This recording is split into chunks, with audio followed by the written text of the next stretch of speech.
اعوذ باللہ من الشیطان الرجیم بسم اللہ الرحمن الرحیم۔ السلام علیکم صاحبو۔ آج بات کرتے ہیں روز کو کمپیوٹر سے جوڑنے کی۔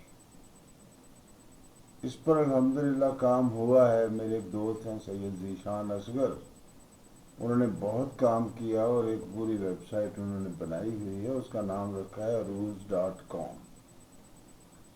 یہ جب ویب سائٹ وہ ڈیولپ کر رہے تھے تو مجھے یہ فخر حاصل ہے کہ ایک میں اور ایک مزمل شیخ بسمل، ہم دونوں ان کے ساتھ ساتھ تھے۔ کام تو خیر شاہ جی نے کیا ہے سارا، تو چلیے ہمارا اتنا حصہ ہے کہ بحث ہو جاتی تھی، ڈسکشن ہو جاتا تھا، باقی کمپیوٹر کی زبان وہ جانتے ہیں، مزمل صاحب جانتے ہیں یا نہیں مجھے نہیں پتہ، میں کم از کم اناڑی ہوں اس معاملے میں۔ اس میں بنیادی طور پہ ہم نے جو چیزیں اب تک پڑھی ہیں، دو نکات بڑے اہم ہیں یا دو چیزیں بڑی اہم ہیں، ایک ہجائے کوتا اور ایک ہجائے بلند۔ اب اس کو کمپیوٹر میں ڈالنے کے لیے ہمیں دو علامتیں چاہیے تھیں۔ مثال کے طور پہ زیرو چھوٹا سا ہوتا ہے، اردو کی بات کر رہا ہوں، انگریزی میں تو بڑا ہوتا ہے۔ زیرو چھوٹا سا ہوتا ہے تو اس کو ہم ایک حرف یعنی ہجائے کوتا سمجھ لیں، اور ون جو ہے ایک، اس کو ہم ہجائے بلند سمجھ لیں۔ اگر ہم ہجائے کوتا اور ہجائے بلند کی صورت میں اپنے شعر کو لکھتے جائیں، یہ دھیان رہے کہ ہمیں دائیں سے بائیں لکھنا ہے، بائیں سے دائیں نہیں لکھنا۔ تو اسے کیا نام دیں گے؟ ہندسی تشکیل، ہجائی ترکیم یا شنائی ترکیم، کیونکہ کمپیوٹر میں تو چلتا ہے شنائی نظام پورا، تو ہمیں وہ نظام اس طرح لاگو نہیں کرنا اور نہ اس طرح ان کی ویلیوز نکالنی ہے۔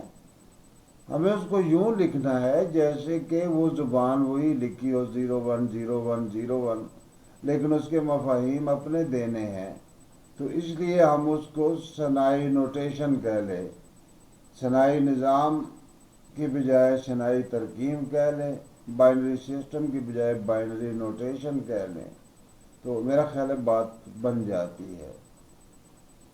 اور یہ صرف خیال نہیں ہے، یہ بات ٹیسٹ کی جا چکی ہے، بہت شروع میں آٹومیٹیکلی ٹیسٹ ہو گئی تھی، اور میں نے اس کو کامیاب پایا، میرے دوستوں نے اس کو کامیاب پایا، تو پھر اس پر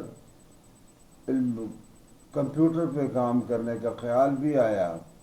تو ایک محسن حجازی تھے، انہوں نے کام شروع کیا، وہ چھوڑ گئے درمیان میں، تو پھر بعد میں آ گئے ہمارے سید ذیشان حیدر، انہوں نے پوری سنجیدگی سے ایک مکمل ویب سائٹ بنا ڈالی، اور اس وقت وہ ویب سائٹ بڑی کامیابی سے چل رہی ہے۔ نوٹ کر لیجئے، عروض.com، ARUUZ لکھا ہے انہوں نے، عروض.com۔ اس ویب سائٹ پہ آپ جا کے شعروں کی تحقیق کرا سکتے ہیں، وہ آپ کو اس کے ارکان تک بتائے گا، بحر کا نام بھی بتائے گا اور ترتیب بھی بتائے گا۔ اس لحاظ سے مجھے ان کا یہ کوشش جو ہے مجھے کامیاب نظر آتی ہے۔ پہلے فیلن والی بحر میں مسئلہ تھا، وہ اس پہ بھی قابو پا چکے ہیں۔ تو شاہ جی کی بلند ہمتی کو میں تو داد دیتا ہوں۔ اب اس میں دو چیزیں، جیسا میں نے عرض کیا، ہجائے بلند یا سبب خفیف، اس کے لیے ہم ہندسہ ایک رکھ لیتے ہیں علامت کے طور پر، اور ہجائے کوتا یا سبب ہجائے کوتا اس سے چھوٹا ہو ہی نہیں سکتا کوئی، اس کے لیے ایک صفر رکھ لے۔ اب ہجائے بلند میں دو مصرے دو لفظ ہوتے ہجائے بلند میں دو حرف ہوتے ہیں، جن میں پہلا متحرک ہوتا ہے، دوسرا ساکن۔ تو وہ دونوں مل کر ایک آواز بنتی ہے ان کی پوری. مثالیں لے لیں اگر، دم، پھر، گار، حس، خط، خوش، وغیرہ وغیرہ وغیرہ.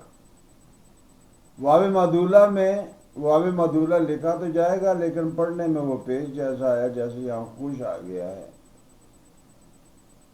ادائیگی جیسے بھی ہو ہم ان الفاظ کی املا کو قائم رکھیں گے، قواعد پہ بات ہوگی انشاءاللہ. توجہ مقرر مطلوب ہے کہ ہجائے کوتا ایک حرف ہوتا ہے جو کسی ہجائے بلند کا حصہ نہیں ہوتا، یعنی وہ صوتیت میں نہ اپنے سے پہلے سے ملتا ہے اور نہ بعد والے سے، یعنی اکیلا کھڑا ہوتا ہے وہ اپنے مقام پر. یہ بات بھی ذہن میں رہنی چاہیے کہ اردو میں دو سے زیادہ ہجائے کوتا متواتر واقع نہیں ہو سکتے. دو بھی وہاں ہوتے ہیں جہاں تراکیب آتی ہیں.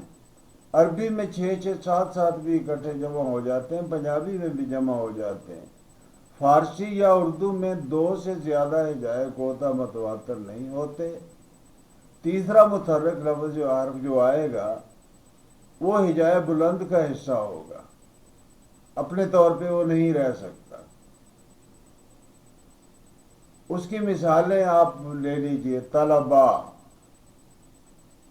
تو اکیلا بولتا ہے، لام اکیلا بولتا ہے، اور بے متحرک ہے جو الف کے ساتھ مل جاتی ہے جا کے.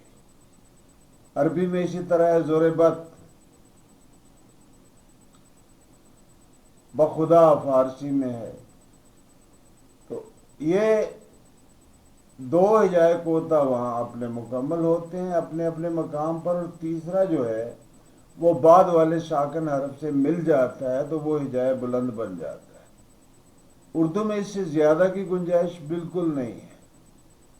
ایک اکیلے کی تو ہے کہ اکیلا ہجائے کوتا، جیسے وبا، وفا، دعا، ابھی، کبھی، ہمیں، تمہیں، انہیں، وغیرہ وغیرہ. دو کی مثالیں اردو میں ویسے اکیلے لفظوں میں تھوڑی ملتی ہیں، شعر کے اندر بہت ملتی ہیں. ہاں، اور ایک بڑی اہم بات، اردو شاعری میں اور فارسی شاعری میں مصرے کے عین آخر میں دو ہجائے کوتا متواتر نہیں آ سکتے.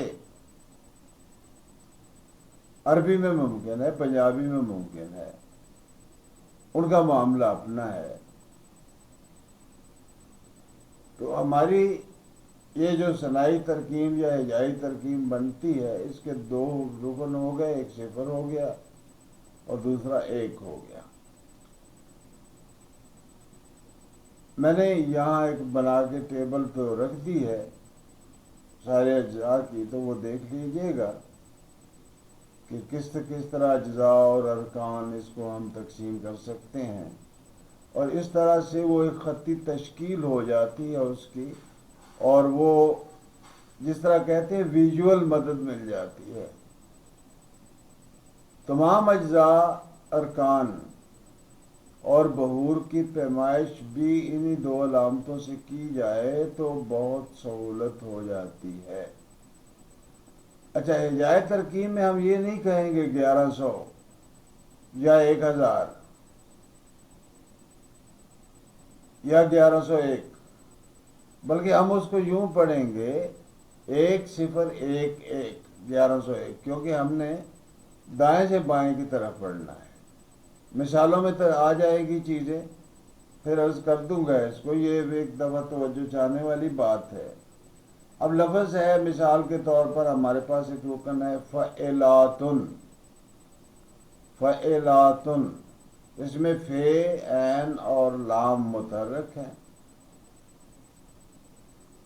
فے کا صفر آ گیا، عین کا صفر آ گیا دائیں سے بائیں کو، اور لا جو ہے وہ جو لام متحرک تھا وہ الف کے ساتھ مل گیا تو لام الف لا بن گیا. یہ سبب خفیف ہے. فعلاتن، اور تن میں تے جو ہے وہ متحرک ہے جو نون کے ساتھ مل کے جائے بلند بناتا ہے. اس کی اور مثالیں دل مردہ، غم جانا، شب تیرہ وغیرہ، یہ فعلاتن ہے۔